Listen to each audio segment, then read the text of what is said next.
আসসালামু আলাইকুম সবাইকে।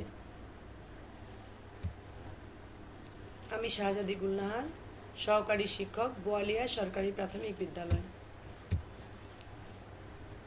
বেজলাইন মূল্যায়ন শেষ, তাই একটি গ্রুপ প্রকল্প বা গ্রুপ প্রজেক্ট। বেজলাইন মূল্যায়ন শেষে শিক্ষার্থীদের ঘাটতি পূরণে আমাদের করণীয়। প্রথমে মূল্যায়ন শেষে শিক্ষার্থীদের যোগ্যতা অনুযায়ী ভাগ করতে হবে।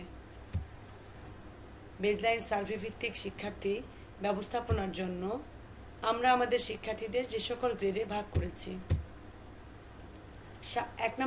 এক নম্বরে সাবলীলভাবে বাংলা ও ইংরেজি পড়তে পারে, অর্থ বোঝে এবং সঠিকভাবে প্রশ্নের উত্তর দিতে পারে।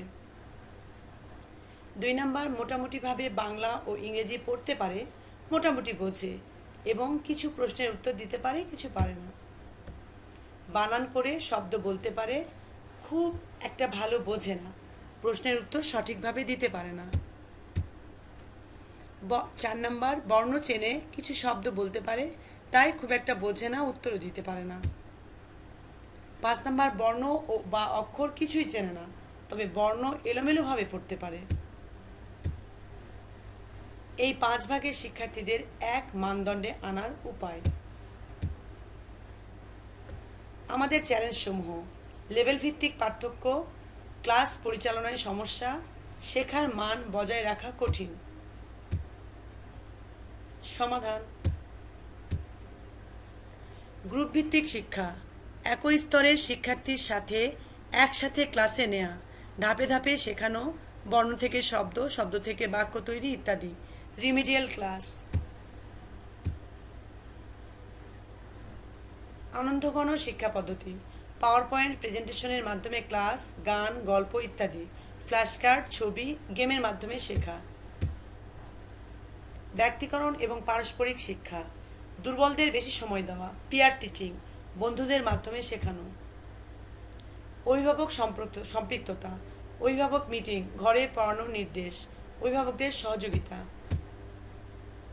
এক মানদণ্ডে আনার লক্ষ্য বাস্তবায়নে ধারাবাহিক মূল্যায়ন এবং সকলের প্রচেষ্টাই সম্ভব। এখন আসি এটা কিভাবে সম্ভব।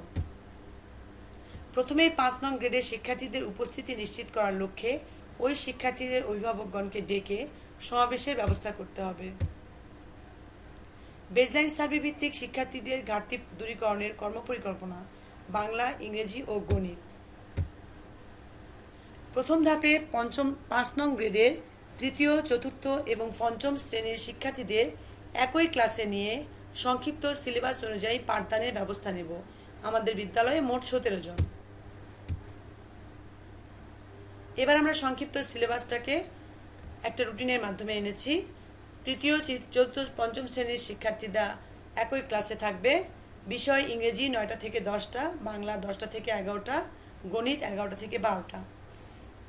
সংক্ষিপ্ত সিলেবাস: ইংরেজি recognize letters and words with more than 2 letters, বাংলায় বর্ণ চেনা, কার চিহ্ন দিয়ে শব্দ তৈরি, সংখ্যা চেনা, গণিতে সংখ্যা চেনা, কথায় লিখো, অঙ্কে লিখো এবং স্থানীয় মান নির্ণয়। বাস্তবায়নকারী শিক্ষক, প্রধান শিক্ষক এবং সহকারী শিক্ষক। এখন এই শিক্ষার্থীদের নিয়ে একটা মূল্যায়ন করে দেখতে হবে যে শিক্ষার্থীরা কতটুকু শিখতে পেরেছে।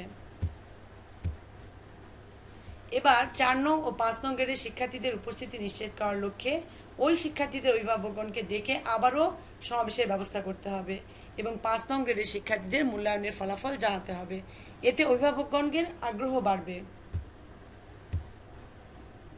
দ্বিতীয় ধাপে 5 নং এবং 4 নং গ্রেডের তৃতীয়, চতুর্থ এবং পঞ্চম শ্রেণীর শিক্ষার্থীদের একই ক্লাসে নিয়ে আমাদের বিদ্যালয়ে মোট 43 জন।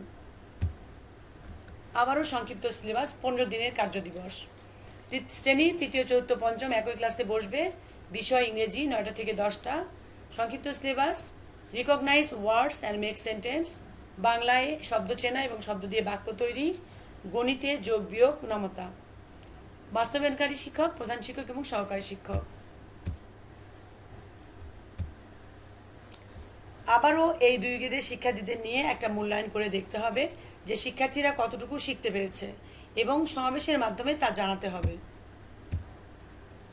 এবার শিক্ষার্থীরা নিজ নিজ ক্লাসে ফিরে যাবে। এর মাঝে আমরা 2 নং এবং 3 নং গ্রেডের শিক্ষার্থীদের 1 নং গ্রেডের শিক্ষার্থীদের সাহায্য নিয়ে অর্থাৎ পেয়ার টিচিংয়ের মাধ্যমে এই 3 গ্রেডের শিক্ষার্থীদের একই মানদণ্ডে আনার চেষ্টা করতে পারি। এটা অবশ্য দ্বিতীয় 2 শিফট স্কুলের জন্য প্রযোজ্য। 1 শিফটের ক্ষেত্রে 4 নং এবং 5 নং গ্রেডের শিক্ষার্থীদের আলাদা কক্ষের ব্যবস্থা করতে হবে। প্রতিটি বিষয় শিক্ষক আমরা এবার নিজ ক্লাসে নিজ দায়িত্বে শিক্ষার্থীদের এগিয়ে নিতে সাহায্য করব। আশা করছি আমরা যদি এই পরিকল্পনা অনুযায়ী কাজ করি তবে আমাদের বিদ্যালয়ে সফলতা আসবে ইনশাআল্লাহ। ধন্যবাদ সবাইকে।